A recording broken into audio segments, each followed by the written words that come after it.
Hello students, welcome back to my YouTube channel Knowledge Tree Classes. So children, today I am going to explain Unit 6 from your book Behind, and the name of the chapter is My Childhood.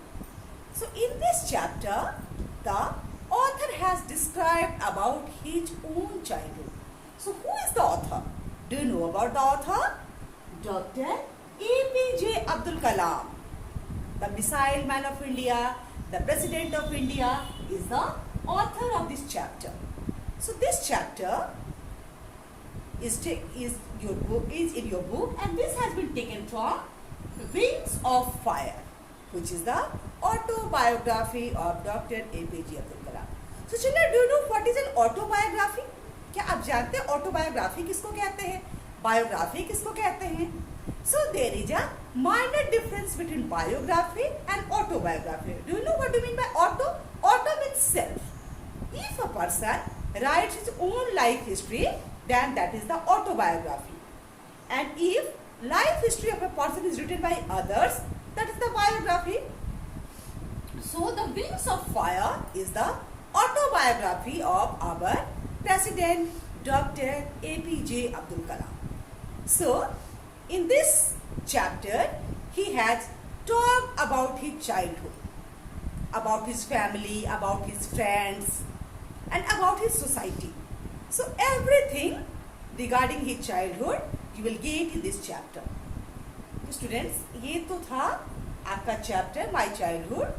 तो इसका explanation मैं आपको बताने जा रही हूँ. तो चूंकि ये चैप्टर बहुत लंबा हो जा रहा था, इसलिए इसके एक्सप्लेनेशन को मैंने दो पार्ट्स में डिवाइड कर दिया है, पार्ट 1 एंड पार्ट 2. तो अगर आपको इसके नोट्स चाहिए तब आप मेरे टेलीग्राम चैनल को ज्वाइन कर सकते हैं, जिसका लिंक की आपको वीडियो के डिस्क्रिप्शन बॉक्स में मिल जाएगा. तो चैप्टर को स्टार्ट करने के पहले हम थोड़ा सा जानते हैं अपने president doctor APJ Abdul Kalam के बारे में, जिनकी ये आत्मकथा है. So let's start the explanation of the second part of my childhood. अब हम my childhood के second part का explanation start करेंगे. इसके first part के explanation का लिंक मैंने आपके डिस्क्रिप्शन बॉक्स में प्रोवाइड कर दिया है, ताकि आप पूरे चैप्टर्स को समझ सकें और पूरा चैप्टर आपको अच्छे से समझ आए. वरना आप आधा वीडियो देखेंगे तो आपको आधा समझ आएगा. तो अधूरा ज्ञान तो खतरनाक होता है बच्चों. तो आपका ज्ञान तो पूरा होना चाहिए. आप पूरी चैप्टर समझेंगे तब तो आप इसके एक्सरसाइज को बना पाएंगे. तो आइए अब हम देखते हैं कि डॉक्टर कलाम अपने बचपन की किन किन मधुर यादों को हमारे साथ साझा कर रहे हैं. During the annual Shri Sitaram Kalyanam ceremony, our family used to arrange boats with a special platform for carrying idols of the Lord from the temple to the marriage site. अब ये कहते हैं कि जो देखिए, कल्याणम कहते हैं साउथ इंडिया में विवाह को, जैसे हमारे यहाँ होते हैं ना मैरिज हॉल्स, तो उनके यहाँ कहते हैं कल्याण मंडप. तो जिस भगवान श्री सीताराम जी का विवाह होता है, तो उनके उत्सव को वहाँ श्री सीताराम कल्याणम सेरेमनी के रूप में मनाते हैं. और इसके लिए इनकी फैमिली जो है सो बोट्स अरेंज करती थी, ताकि जो मूर्तियाँ हैं उन्हें ले जाया जा सके. कहाँ?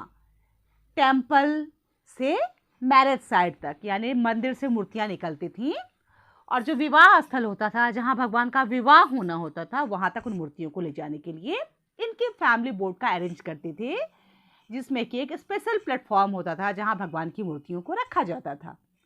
और मंदिर से निकल करके वो मूर्तियाँ जो विवाह स्थल था राम तीर्थ, जो कि एक पॉन्ड के मिडिल में था, वहाँ ले जाई जाती थी, जो कि इनके घर के नज़दीक था. तो ये लोग उसमें भी बढ़ चढ़कर हिस्सा लेते थे. Events from the Ramayana and from the life of the prophet were the bitten stories my mother and grandmother would tell the children in our family. अब जो रामायण की जो घटनाएं हैं, या फिर जो प्रॉफिट मोहम्मद का जो लाइफ है, ये सब बेड टाइम स्टोरीज होती थी, जो इनकी माँ और दादी बच्चों को सुनाती थी सोते समय. यानी इनकी माँ और दादी में भी धार्मिक सहिष्णुता कूट कूट कर भरी हुई थी. ये अपने बच्चों को हर धर्म के बारे में बताती थी, ताकि इनके बच्चे अच्छी शिक्षा ग्रहण करें, हर धर्म की अच्छाइयों को सीखें, हर धर्म के बारे में जानें. तो अगर ये सेकुलर थे, इनमें रिलीजियस टॉलरेंस की भावना थी। तो इसमें इनकी फैमिली के जो कहते हैं सीनियर लोग, जो ओल्ड लोग हैं यानी जो दादी हैं, उनका भी कहीं ना कहीं रोल था माता पिता के साथ साथ। One day when I was in the 5th standard at the Rameshwaram Elementary School, a new teacher came to our class. एक दिन की बात है जब ये 5th स्टैंडर्ड में थे, रामेश्वरम एलिमेंट्री स्कूल में एक नए टीचर इनके क्लास में आए। I used to wear a cap which marked me as a Muslim. अब मैं जो टोपी पहनता था तो उससे पता चलता था मैं मुस्लिम हूँ। And I always sit in the front row next to the Ramanand Shastri who wore the sacred thread. और ये बगल में किसके बैठते थे? रामानंद शास्त्री के बगल में। अब वो बच्चा क्या करता था? ये तो टोपी पहनते थे, वो sacred thread, पवित्र धागा यानी वो जनेऊ धारण करता था। तो जिससे ये पहचान होती थी कि वो बच्चा हिंदू है, ब्राह्मण है। तो कुछ चीज़ें ऐसी होती हैं हमारे समाज में जो कि हमें देखने से ही पहचान करा देती हैं, जैसे इनकी मुस्लिम वाली टोपी और रामानंद शास्त्री का जनेऊ इन्हें बताता था कि ये बच्चे किस रिलीजियस बैकग्राउंड से हैं। The new teacher couldn't stomach a Hindu priest son was sitting with a Muslim boy. अब ये जो बात थी इनके जो नए टीचर तो उन्हें बिल्कुल हजम नहीं हुई। कह रहे ये क्या, एक हिंदू जो पंडित का लड़का, उसके बगल में एक मुसलमान लड़का बैठा हुआ है, ये तो बिल्कुल गलत बात थी। किसकी नज़र में? मेरी नज़र में नहीं, उनके टीचर की नज़र में ये बात बिल्कुल बर्दाश्त करने के योग्य नहीं थी। In accordance with our social ranking as a new teacher saw it. किस हिसाब से? जो social ranking इनके टीचर ने देखा। I was asked to go and sit on the back bench. अब इनसे कहा गया कि तुम जाओ और सीधा जाकर के पीछे की बेंच पे बैठ जाओ। I felt very sad and so did Ramanand Shastri. अब ये कहते हैं कि मैं बहुत उदास हो गया और कुछ ऐसा ही रामानंद शास्त्री के साथ भी हुआ, क्योंकि भाई दोनों में दोस्ती तो बहुत अधिक थी। तो एक उदास हुआ तो दूसरा भी उदास हो गया। He looked utterly downcast as I shifted to my seat in the last row. Utterly downcast यानी बिल्कुल खिन्न हो जाना, अत्यंत दुखी हो जाना। ये जो रामानंद शास्त्री थे, ये बच्चा अत्यंत दुखी हो गया जब ये लास्ट रो में शिफ्ट कर गए। The image of him weeping when I shifted to the last row left a lasting impression on me. अब उसकी जो इमेज थी, उसकी जो रोती हुई सूरत थी, ठीक है, जब ये लास्ट रो पर गए तो उसका असर इन पर बहुत दिन तक रहा। यानी इनके मन में वो तस्वीर बस गए कि जब इन्हें शिक्षक ने हटा दिया तो इनका मित्र इतना दुखी हुआ कि रोने लगा, और ये बात उनके मन में बैठ गई। After school we went home and told our respective parents about the incident. और जब स्कूल खत्म हुआ तो ये गैर अपने अपने अभिभावकों को बताया इस घटना के बारे में. भाई हमारे साथ कुछ भी होता है अपने माता पिता को बताते हैं. इन्होंने भी अपने माता पिता को बताया कि इनके साथ स्कूल में क्या हुआ. Lakshman Shastri summoned the teacher in our presence. अब लक्ष्मण शास्त्री जो थे वो तो पृष्ठ थे, तो समाज में उनकी एक अलग पहचान थी, कह सकते एक धाक थी उनकी, एक पोजीशन था उनका. तो उन्होंने सम्मन किया यानी बुला भेजा किसे? टीचर को. एंड इन आवर प्रेजेंस, उन बच्चों के प्रेजेंस में ही टोल्ड द टीचर, टीचर को क्या कहा? That he should not spread the poison of social inequality and communal intolerance in the minds of innocent children.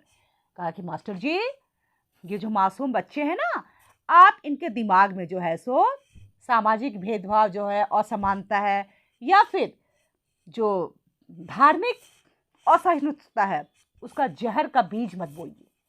ये बच्चे मासूम हैं, इनकी मासूमियत को रहने दीजिए. और इन बच्चों के बीच ऐसा कोई भेदभाव आप नहीं कर सकते, ना आप इन बच्चों को ऐसा सिखा सकते हैं, क्योंकि आप जो करेंगे उसका असर इन बच्चों पर पड़ेगा. He bluntly asked the teacher to either apologize or quit the school and the island. Bluntly, स्पष्ट, दो टूक, हम लोग कहते हैं एकदम दो टूक शब्द में सुन लो, उन्होंने दो टूक लहजे में कहा, एकदम स्पष्ट कह दिया. क्या कहा? या तो आप बच्चों से क्षमा मांगे, अपोलाइज करें, माफी मांगे, या फिर आप ये स्कूल और आइलैंड को छोड़ करके चले जाएं. ठीक है.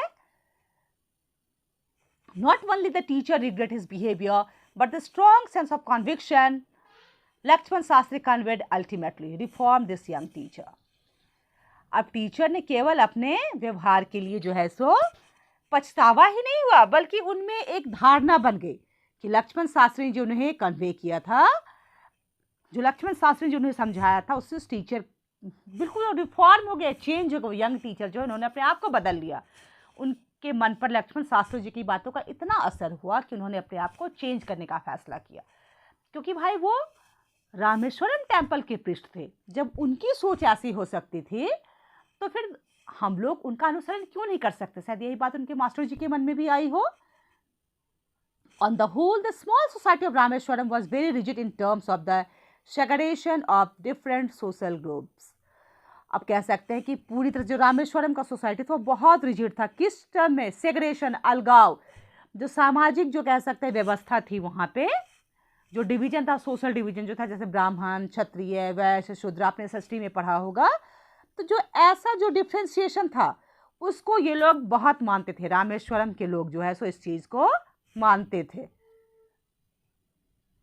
However, my science teacher Shiva Subramanya Iyer, though an orthodox Brahmin with a very conservative wife, was something of a rebel. ये कहते हैं कि जो मेरे साइंस टीचर थे शिव सुब्रमण्यम अय्यर, वो एक ऑर्थोडॉक्स ब्राह्मण थे, यानी वो अपने धर्म को बहुत ज्यादा महत्व देते थे, उसमें कोई परिवर्तन वो नहीं करना चाहते थे। With a very conservative wife, उनकी पत्नी जो थी बड़ी कंजर्वेटिव, बड़ी संकीर्णवादी सोच की थी, बहुत ज्यादा रिजिडिटी थी उनमें। Was something of a rebel, वो एक विद्रोही किस्म के आदमी थे, बागी थे, जो गलत होता था उसके विरुद्ध वो आवाज उठाते थे, उसे वो बदलना चाहते थे, समाज में कह सकते हो बदलाव लाना चाहते थे। He did his best to break social barriers so that people from varying backgrounds could mingle easily. अब वो जो है कुछ बैरियर्स को तोड़ना चाहते थे ताकि जो समाज के अलग अलग लोग हैं वो आपस में मिल सके, जो अलग अलग धर्मों के लोग हैं, जो अलग अलग समुदाय के लोग हैं, जो अलग अलग व्यवस्थाएं हैं, वो आपस में मिलें, एक दूसरे से मिलजुल कर रहे, सहयोग करें, ऐसा चाहते थे इनके science teacher. He used to spend hours with me and would say, Kalam, I want you to develop so that you are on par with the highly educated people of the big cities. वो कहते थे, इनके साथ वो घंटों समय बिताते थे, यानी कह सकते हैं कि डॉक्टर कलाम उनके प्रिय छात्र थे और कहते थे, कलाम मैं चाहता हूं कि तुम क्या करो, तरक्की करो, और जो बड़े सारे के जो हाईली क्वालिफाइड लोग हैं तुम उनकी बराबरी तक पहुंचो और तुम कुछ करो। One day he invited me to his home for a meal. एक दिन उन्होंने क्या किया, इन्हें अपने घर पे इनवाइट किया, किस लिए? खाना खाने के लिए। His wife was horrified at the idea of a Muslim boy being invited to dine in a ritually pure kitchen. अब इनकी वाइफ एकदम भयभीत हो गई, आतंकित हो गई। अब बताइए किस बात से आतंकित हो गई भाई? क्या वहां कोई आतंकवादी था? क्या कोई बाघ था? क्या कोई सांप था? अरे एक बच्चा ही तो था जो इनके घर खाने पे आ रहा था। अब हॉरिफाइड क्यों हो गई, क्यों डर गई? वो इस बात से डर गई कि मुसलमान लड़का जो है सो इनका जो है रिचुअली प्योर किचन, जिसे उन्होंने इतना अपना प्योर करके रखा है, सारे नियम कायदे के साथ उन्होंने रखा है, उसे पवित्र करके उसमें एक मुस्लिम लड़का बैठ कर खाए, तो लगा कि मेरा तो धर्म ही भ्रष्ट हो जाएगा। She refused to serve me in her kitchen. उन्होंने कहा कि भाई मैं तुझे खाना परोसकर अपने किचन में नहीं खिलाऊंगी। Shiva Subramanyam Iyer was not perturbed. वो जो है सो बिल्कुल परटर्ब्ड नहीं हुए, बिल्कुल वो क्या कह सकते हैं, क्षुब्ध नहीं हुए, वो डिस्टर्ब नहीं हुए, वो व्याकुल नहीं हुए, ठीक है। Not did he angry with his wife, ना हुई अपने पत्नी से गुस्सा हो गया, ठीक है मैं तुमसे बात नहीं करूंगा, तुम मेरी कहना नहीं मानते, उन्होंने कुछ भी नहीं कहा पत्नी को। बट इंस्टीड तो किया क्या, ना भाई पत्नी से लड़ाई की, न पत्नी से गुस्सा किया, तो किया क्या, served me with his own hand and set down beside me to eat his meal. अपने हाथों से खाना निकाला, कलाम जी को दिया और खुद भी उनके बगल में बैठकर खाने लगे। His wife watched us from behind the kitchen door. उनकी वाइफ जो है सो किचन के दरवाजे से इन्हें वॉच कर रही थी।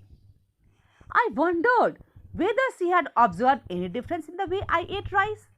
अभी कहते हैं मुझे आश्चर्य हो रहा है, क्या इन्होंने कोई डिफरेंस देखा कि जिस तरीके से मैं चावल खा रहा था, पानी पी रहा था, या फिर खाना खाने के बाद जो मैंने फ्लोर को क्लीन किया, कभी कभी होता है ना खाते हैं तो कुछ जूठे अंश गिर जाता है तो उन्होंने उसे साफ किया, इसमें इन्हें आखिर क्या फ़र्क नजर आया कि इन्होंने कहा कि मैं किसी मुस्लिम लड़के को अपने किचन में खाना नहीं खिलाऊंगी। फिर I was living his house, Shiv Subramaniam Iyer invited me to join him for dinner again the next weekend. अब जब ये जाने लगे तो सुब्रमण्यम जी ने क्या किया, इनके टीचर ने इन्हें फिर से इन्वाइट किया, कहा बेटा अगले वीकेंड फिर तुम हमारे साथ खाना खाने आना। Observing my hesitation he told me not to get upset. अब हेजिटेशन, अब इनमें एक संकोच था, एक सकचाहट थी कि भैया आज तो हमारी जो सर की वाइफ है उन्होंने मुझे खाना नहीं खिलाया, ठीक है, तो मैं उनके यहाँ कैसे जाऊँ। अब देखिए ये हेजिटेशन किसी के साथ हो सकती है, ये तो बहुत ही स्वाभिमानी थे, बहुत लेबोरियस थे, बहुत हार्ड वर्किंग थे, तो ऐसे बच्चे के साथ ये झिझक होना स्वाभाविक है। तो इनके सर ने समझा कि तुम अपसेट मत हो, once you decide to change the system such problems have to be confronted, कि बेटा अगर तुम चाहते हो कि सिस्टम चेंज हो, ये सोसाइटी चेंज हो, तुम्हें कुछ चीज़ों का सामना करना पड़ेगा। When I visited his house the next week, Shiv Subramania Iyer's wife took me inside her kitchen and served me food with her own hands. अब देखिए कभी कभी कुछ होता है ना कि जो बातें हम जबरदस्ती नहीं करवा पाते वो हमारा व्यवहार कर देता है। अब जो इनके शिक्षक थे इन्होंने अपनी पत्नी से तो झगड़ा नहीं किया, ना ही उन्होंने कुछ कहा, केवल क्या किया, खाना निकाला और अपने हाथों से सर्व कर दिया। और जब उनकी पत्नी ने देखा तो उनकी पत्नी पर इन बातों का गहरा असर हुआ। शायद इनकी शालीनता रही होगी और पति का अच्छा व्यवहार रहा होगा जिसने उन्हें बदल दिया, यानी उन्हें हिंसा नहीं अहिंसा ने बदल दिया। और नेक्स्ट वीक जब कलाम जी उनके घर आए तो उन्होंने खुद से खाना सर्व किया और अपने किचन में ले जाकर इन्हें बड़े प्यार से खिलाया। Then the Second World War was over. India's freedom was imminent. अब उसी समय क्या हो गया, सेकेंड वर्ल्ड वॉर आ गया और जो इंडिया का फ्रीडम था, जो भारत की स्वतंत्रता थी, करीब थी, क्योंकि अंग्रेजों ने कहा था कि विश्व युद्ध में जीतने के बाद वो भारत को स्वतंत्र कर देंगे। Indians will build their own India, declared Gandhi ji. अब गांधी जी ने क्या डिक्लेयर किया कि जो भारत के लोग हैं वो अपने देश का निर्माण खुद करेंगे, यानी भारत में जितने नियम हैं, जितने कानून हैं, उसे कौन बनाएगा, तो उसे भारतीय बनाएंगे। The whole country was filled with an unprecedented optimism. पूरे देश में कह सकते हैं एक ऑप्टिज्म था, एक आशावादी भावना थी। पूरे देश में एक अभूतपूर्व आशावाद फैला हुआ था कि अब हम भारतीय अपने देश का निर्माण स्वयं करेंगे, हम अपना देश खुद बनाएंगे। I asked my father for permission to leave Rameshwaram and study at the district headquarters in Ramanathapuram. अब ये कहते हैं कि इन्होंने अपने पिताजी से परमिशन मांगी कि मैं रामेश्वरम छोड़ करके जो डिस्ट्रिक्ट हेडक्वार्टर रामानाथपुरम में वहां जाना चाहता हूं। He told me as if thinking aloud, Abdul, I know you have to go away to grow. कहते हैं कि अब्दुल सोचते हुए उन्होंने कहा कि मुझे पता है कि अगर तुम्हें तरक्की करनी है तो तुम्हें जाना होगा। Does the seagull not by across the sun? अब ये जो सीगुल चिड़िया है क्या ये पार नहीं करती है समुद्र को? और देखो वो तो अकेले, उसके पास कोई घोंसला भी नहीं होता। जैसे बाकी चिड़ियों का तो घोंसला होता है, एक जगह होती है, लेकिन सीगुल के पास तो कुछ नहीं होता। तो ये सीगुल दूर दूर तक उड़ती है ताकि ये अपने दूरियों को मिटा सके और एक जगह से दूसरी जगह जा सके। तो तुम्हें भी क्या करना है, तुम्हें भी दूर जाना होगा बेटा, ताकि तुम तरक्की कर सको। He quoted Khalil Gibran to my hesitant mother. अब इनकी मम्मी जो मतलब परेशान थी, जो सब चाह रही थी कि मैं अपने बच्चे को इतनी दूर कैसे भेज दूँ, क्योंकि देखिए आज के ज़माने में उस ज़माने में बहुत फ़र्क था। अभी हमारे यहाँ यातायात के साधन है, कम्युनिकेशन टेक्नोलॉजी है, हमारे माता पिता हमारे बारे में हर जानकारी ले पाते हैं, हमसे बात कर पाते हैं, हमसे मिल पाते हैं। लेकिन उस समय अगर बच्चे दूर होते थे तो माता पिता के लिए उनसे बात करना तो असंभव था। भाई यातायात के साधन भी तो नहीं थे कि तुरंत बच्चे के पास पहुंच जाओ। तो जो भी माता पिता थे अपने बच्चों को दूर भेजने में तो हिचकिचाते ही थे। Your children are not your children, they are the sons and daughters of lives longing for itself. उन्होंने समझा कि ये बच्चे केवल तुम्हारे बच्चे नहीं हैं, ये ईश्वर की संतान है, इनका अपना जीवन है। They came through you but not from you. ये तुम्हारे पास आए हैं पर ये तुम्हारे नहीं है, ये किसके हैं? ये ईश्वर की संतान है। You may give them your love but not your thoughts. तुम इन्हें अपना प्यार दे सकते हो लेकिन इन पर तुमने विचार नहीं थोप सकती। For they have their own thoughts, क्योंकि इनके अपने विचार हैं, इनकी अपनी सोच है। तो ऐसा कह करके इनके माँ को इनके पिताजी ने समझाया कि वो अब्दुल कलाम को पढ़ने के लिए बाहर जाने दें। और इनकी माँ ने भी इस चीज़ को स्वीकार किया। और कहा जाता है कि जब ये एडमिशन ले रहे थे, इनके पास पैसों की कमी हुई थी, उस समय इनकी माँ ने क्या की थी, अपने हाथों की सोने की चूड़ियाँ उतार दी थी, बेच दी, ताकि वे अपने बेटे का एडमिशन करवा सके। आप समझ सकते हैं कि इनकी माँ इनसे कितना प्यार करती हैं। तो स्टूडेंट्स, इस पूरे चैप्टर में आपने देखा कि जो डॉक्टर कलाम हैं वो उनमें एक ग्रैटिट्यूड की भावना, वो कृतज्ञ हैं किसके? अपने माता पिता के प्रति। जबकि हम सभी जानते हैं कि उनका बचपन जो है सो संघर्ष में बीता और उन लोगों के पास बहुत अधिक सुख सुविधाएं नहीं थी। फिर भी डॉक्टर कलाम कहते हैं कि मेरा चाइल्डहुड एक सिक्योर चाइल्डहुड था, इमोशनली भी और मटेरियली भी। तो ये अपने पेरेंट्स के प्रति बहुत कृतज्ञ हैं। तो हम सबको अपने माता पिता का कृतज्ञ होना चाहिए, क्योंकि हर माता पिता अपने जीवन में प्रयास करते हैं कि वे अपने बच्चों के लिए अच्छा से अच्छा करें। वो किसी भी तरह का त्याग करने को तैयार होते हैं। तो जो आप बच्चे हैं, जो आज की जनरेशन है, उसका भी कर्तव्य क्या है? या जो हम लोग भी हैं, तो हमारे भी माता पिता हैं, तो हमारा भी कर्तव्य है कि अपने माता पिता के प्रति कृतज्ञ रहें और उन्हें कोई दुख न पहुंचाएं। तो स्टूडेंट्स, इस तरह इस चैप्टर का एक्सप्लेनेशन समाप्त हुआ। तो मैं उम्मीद करती हूँ कि आपको मेरा एक्सप्लेनेशन अच्छा लगा होगा, ये चैप्टर समझ आया होगा। तो अगर आपको ये चैप्टर समझ आया हो, एक्सप्लेनेशन अच्छा लगा हो, तो मेरे चैनल को सब्सक्राइब करें, वीडियोस को अपने फ्रेंड्स के बीच शेयर करें और बेल आइकन पर जरूर क्लिक कर लें ताकि मेरे वीडियो की लेटेस्ट अपडेट्स आप तक पहुंचती रहे।